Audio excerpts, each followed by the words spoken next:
Welcome back to Where Clarets Walk. This week we are reviewing the loss to Arsenal. Everyone knew it was coming, but what did we learn? Many fans are saying 5 at the back does not suit us, and that's what we've learned. How are you all doing? Plus, also this week we're reviewing our season predictions. Now we are nearly a quarter of the way through. Which player needs a rocket? As it's bonfire night this week, which one has not met our expectations? And we're carrying on with our A to Z of Burnley. Who is in for letter E? I think I might know. Welcome back, Jordan, Dan, and Connor. Welcome back yourselves. I hugely appreciate all the comments we had on last week's video about Scott Parker and all the support you're giving him. So thank you for that, and really appreciate all our lovely community which are growing. If you've not come across us before, my name's Mark. I'm a neutral. I'm actually an Everton fan, so looking forward to Boxing Day. Well, actually, not looking forward to Boxing Day, are we? We're looking forward to the 27th of December, which is scandalous. But yes, we'll be live in the Dice doing Where Clarets Walks, and join us for that then. Right then, Jordan, Arsenal. Second half, is it fair to say you were the better side? I think saying better side's a bit of a stretch. You saw the quality of Arsenal. You know, at the top of the league. What a fantastic, well-drilled side. I thought the defence was unmatchable. I think Gabriel and Saliba, I think they have every attacker's number, really, and the way they work off each other so well. I think the boys give a good account of themselves. I went in there thinking it was going to be a bigger scoreline. I think we really ramped up in the last 20, 15 minutes. I think, we left them with something to think about. But that was when the more attacking prowess was brought on. Maybe if Scotty had done that from the start, it'd have been a different outcome. But it also could have been a worse outcome, because in them situations, you just can't win.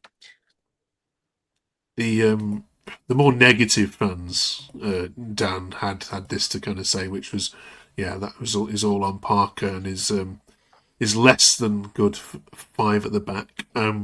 All the fans have said, look, we've learned it doesn't work before, why are we doing it again? What's your take on that? Yeah, I'm starting to agree with him a little bit. I thought, when you play the big teams like we played Liverpool, Man City, Arsenal, you have to try and load your defence and see if you can try and stop them from scoring. And you either take a 0-0 if you can get it, or try and nick a win if you get an off chance at the front. But we saw in the second half that when he changed the system, when he changed it to 4 at the back, he brought on Hannibal more attacking. He brought on Brozier. Well, yeah, all right then. But then he brought on a few more attacking-minded players. We started pressing them a bit more in their half. We started, attack's the best form of defence, and we seem to be in a better position to score. I still think, we probably could still be playing now. We wouldn't have scored against that team. That's the best team in England, arguably one of the best teams in Europe, if not the world. And people are grumbling and getting on Parker's back because we lost 2-0.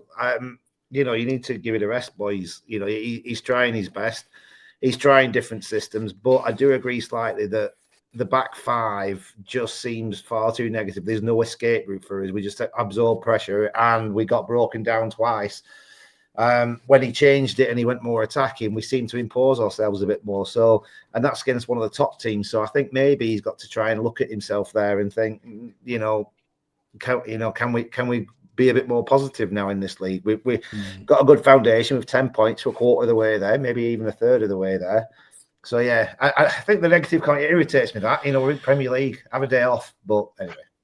Yeah, I am slightly worried about the negativity on Twitter Clarets hashtag at the moment. There does seem to be a growing one, Connor, towards this kind of comment. Parker set the team up exactly for that result. He'll be over the moon keeping it down to 2. It's a little backhanded kind of snide there, isn't it? What's your take on where are people at with Parker? It don't worry me, all this negativity, because I think that's what Burnley are known for, all these negative fans and things like that. Even last season, halfway through, we're challenging for top of the league and people were still calling for him out. So I'm not worried. Some people just don't like him, and other Burnley fans, a lot of Burnley fans are very, very negative. It'll soon pass when we get results again, but no, it's just they'll try and find for anything. Burnley fans are only happy if they complain about something, so they're going to try and find something. And we all would have took a 2-0 defeat before the game, so I don't really know what they're on about. So, no, I'm not worried. It's what they do every season, so it don't matter. All right, okay. Here's a starting lineup then. The question to open to all of you. Yeah, who deserves a bit of praise this week? in terms of how they did. I think Fleming were quality. He's just working off scraps and he's holding up that ball. I didn't really rate him highly in the Championship for the fact that it didn't feel like he unlocked his full potential. But I admire passion and somebody that's willing to try. And by God, does that boy try? I think he's really fighting for that starting spot. He didn't get much from it, but I appreciate someone that's trying as hard as they can. Yeah. Any others? Twanzebe for me. Twanzebe, I thought, he were right. Go on. I thought it's a broken record time, but Florentino is just, we've lamented about him so much. We've poured praise on him, and you just can't, you can't not see it. He's just such a good player. There weren't many had a bad game. I know we lost 2-0, but there weren't many had a bad game. But I think the ones that stood out, Florentino for me, he's just phenomenal. Oh, and Dubravka, that boy's honestly, that boy's amazing. Okay. Why is Edwards on the bench a lot? Doesn't try. He looks disinterested in a lot of his games. Yeah, I mean, I just don't think it's a difficult one to call because he hasn't had any game time. I think that's his first chance in the Premier League, but he came on and he's just no strength. He may have the flash, he may have the ability to beat a player, but we saw it 2 or 3 times. He just got shrugged off so easily by the Arsenal players, and he maybe isn't physical enough for it, and he's too much of a luxury player. He took that free kick. If it goes in, everyone's all of a sudden singing his name, and it's a post. It was a good shot, don't get me wrong. And he's a skillful player, but it's just so easy to shrug off the ball, and you can't afford that. You get the Arsenal lads is one thing, but if he goes up against Tarkowski, just to keep it relevant for you, Mark, in the conversation, but he'll flatten him, and there's other bigger, stupider players than Tarkowski in this league who'll just flatten into him. So he needs to toughen up, in my opinion. That's possibly why he's not getting game time. Big boys may disagree. Is he a Premier League quality, Jordan? Is he Championship quality? No, he's definitely Premier League quality if we're looking on a skill basis. But just echoing what Dan said there, he is out-muscled quite a lot. And then what we saw from the Cardiff game, and this is against Cardiff, the League One side, if he's getting out-muscled 2, 3, 4 times maybe, he then starts to sulk a bit. And then that's when there's a few issues there. Then passes start going astray, and maybe he's not tracking back as much. And then that's when you start thinking he doesn't seem interested. But as far as talent goes, he's incredible. I mean, we saw it. It took 3 men in the Championship to constantly be on him to unlock that defence. He was the reason them defences were getting unlocked. So the quality is there. But I echo what Dan says. I just think he gets bullied. Okay. Cheers for that. Before we move on from the Arsenal game, of course, we need to mention. In fact, we'll move on to this one first. Lou says, we played really well second half. They were a class side, and we showed that we could at least compete. Play like that, and it'd be 3 points next week. Massive game this weekend, Connor. Yeah, it is. I'm kind of scared now after their result today. Was it 3-1 against Newcastle in the end? It's a tough one because, ironically, now as soon as we start playing, then they come into form and they're like best team in the league. It always happens every single time.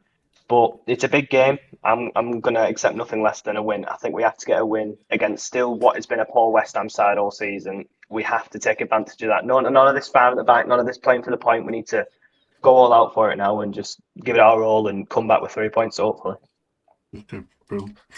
We'll be, of course, reviewing that next week. We need to shout out this as well, though, at half-time at the Turf yesterday. Clark Carlisle delivered quite a really impassioned speech to kick off, of course, Men's Mental Health Month as well. Great player, of course, creates for Burnley. He's a really good advocate for male mental health as well. John, you were there. You're listening to it, yeah? Were you inspired?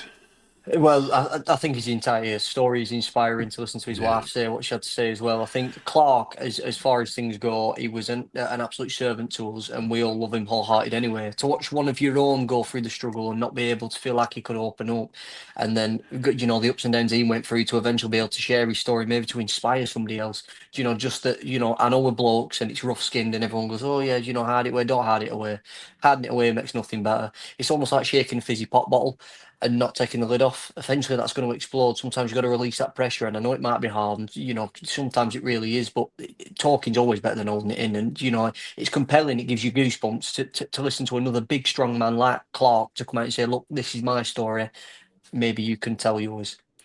Yeah. And if you are watching this and you are struggling, then yeah, you can always reach out to us, and even in the comment section here. We're more than happy to have a chat with any of you. Right, we are nearly a quarter of the way through, Dan. Where are Burnley going to finish this season based on the previous 9 weeks? 8. No, I think I think the aim's 17th, isn't it? Let's be honest. The aim is not to come in the bottom 3. As it stands, we're not in there, and unless we don't get beat 3 or 4-0 by West Ham, which I hope we won't anyway, we still don't stay in the bottom 3 until after the international break. We stay out of it. I think a realistic target for us is to be 15th, between 15th and 17th. I think that's realistic for us. I think we've shown that. I think, we've had arguably the worst run of fixtures of all the promoted sides. And don't get me wrong, Sunderland are smashing it. Leeds, not so much. And then you look at the teams in and around us that we've played. We've played Wolves, beat them. Played Leeds, beat them. Played Sunderland, beat them. Played Forest, took a point off them. And that you kind of look at that as a half a bad result. Everybody else has been top 8-ish. If you go through it, there might be the odd exception, but we haven't played anybody else. We haven't played Fulham yet. We're playing West Ham soon. That will be a good litmus test for us. We haven't played them in and around us. And when we have done, we've done what we needed to do, which is beat them.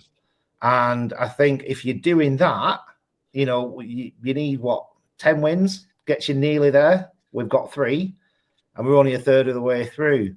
So I think I'm much more confident this season that we'll stay up than we were under Company. And Company's gone to Bayern Munich, he's undefeated, he's smashing it, don't get me wrong. But I think 15th to 17th is achievable. Connor? Definitely. Yeah, I'm going to just literally what Dan said. I think anywhere between 15th and 17th is where we're going to be. I know it's early to say, but I can't see us really being worse than likes of West Ham and Wolves, even though Wolves sacked Vitor Pereira, didn't they, this morning? So still very open, but I don't think we'll be that bad, and I can't see us finishing bottom or second bottom. It's going to go down to a wire, but I'm confident we finish 17th, 15th. Okay. Jordan? Well, I just want to say on the Sunderland thing, and I don't want to be that guy, and I'm not being salty. I'm serious, even though I'd love to be in their position. I'm not being salty, but they did do this last season. They started like a rocket, nobody could touch them, and then they gradually fell off. I can sort of see that happening again. To what extent, I'm not sure. I'm not saying for 1 second, we aren't going to have our fall off points. Of course we are, but I do think it's going to be a serious dogfight for the last 8. I'd say, because you can gradually see that quality extending. It's extending every time, and these teams that aren't adding the quality, that have been in positions to, like your Wolves, like your West Hams. I'm going to say like your Forest, but I don't think there's anyone they haven't bought. They've just got really bad management, in my opinion. But yeah, you're starting to see that dogfight creating itself now. It's kind of interesting to see. So yeah, I agree with the 2 lads, and I think anywhere between 15th and 17th would be perfect for me. Okay. Well, what do you think? Let us know in the comments. Of course, before we get there, it's Bonfire Night on Wednesday, so we're asking this week, which player needs a rocket? Which one have you not been impressed with so far? Who needs to be doing more? Connor, let's go to you first on this one, please. We mentioned him earlier. I'm not going to say Breuer because I know one of these 2 will say it's Marcus Edwards. I've still not forgiven him for Cardiff, so I think he needs to really show his quality and get some strength on him.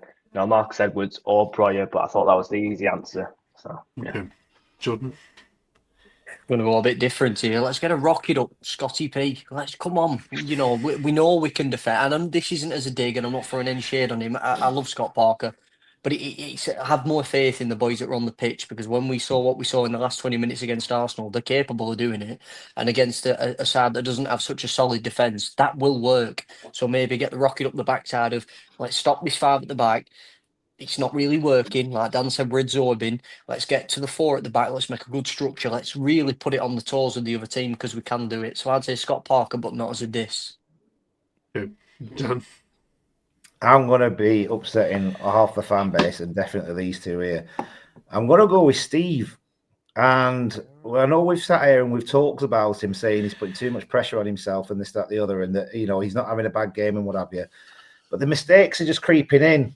And he did it again on Saturday. You know, he had, fair enough, he's got Bukayo Saka racing down his neck. He was in control of the situation.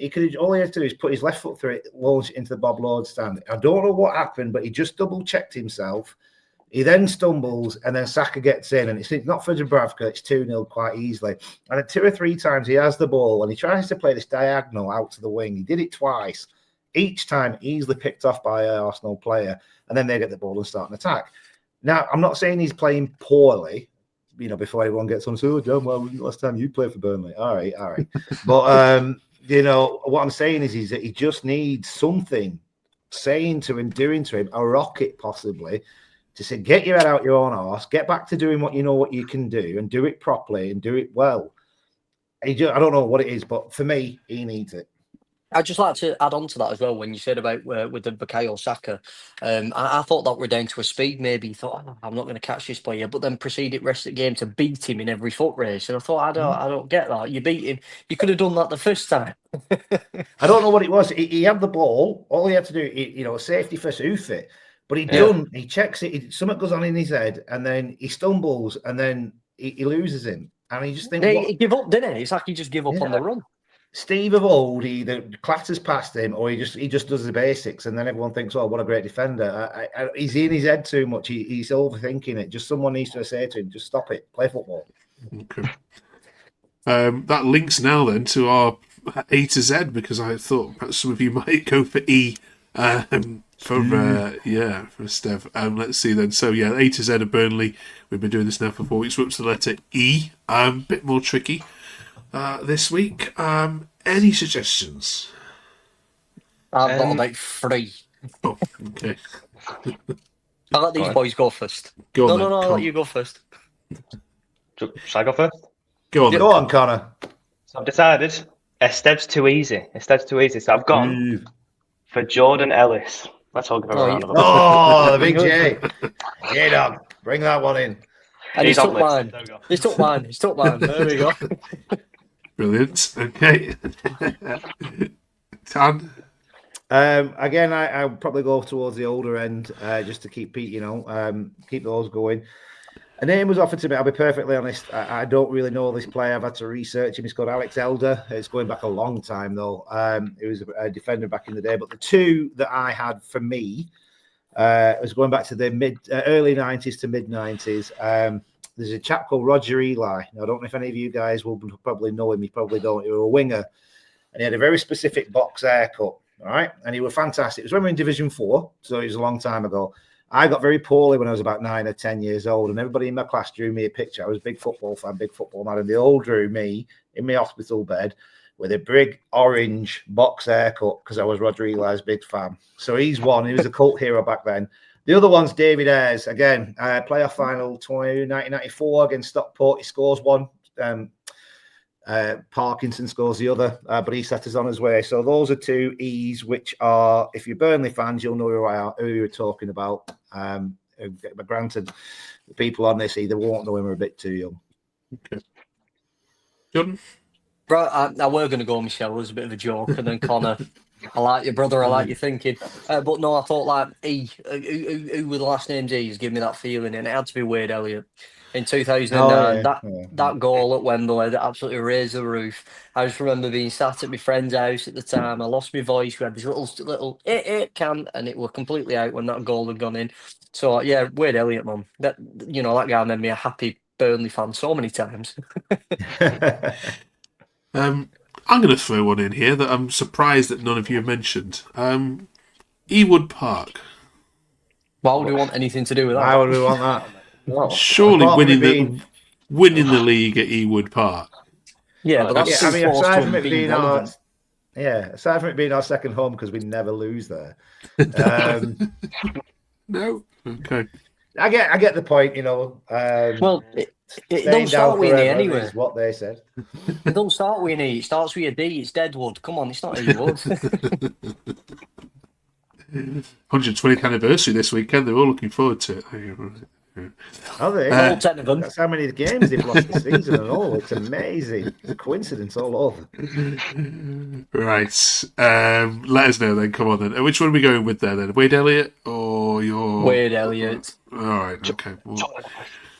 We'll David Ayres. Right, okay. No. We'll go with Wade Right. Elliott. Okay. In fact, we had loads of good suggestions in the chat last week for D as well, which we need to bring out. So we'll do that next week as well. F next week. So join us for that, and also of course reviewing the West Ham result as well before we head into another international break. Thank you, Jordan. Thank you, Connor. Thank you, Dan. Thank you very much, of course, for watching as always. We'll see you in the next week. Have a good one.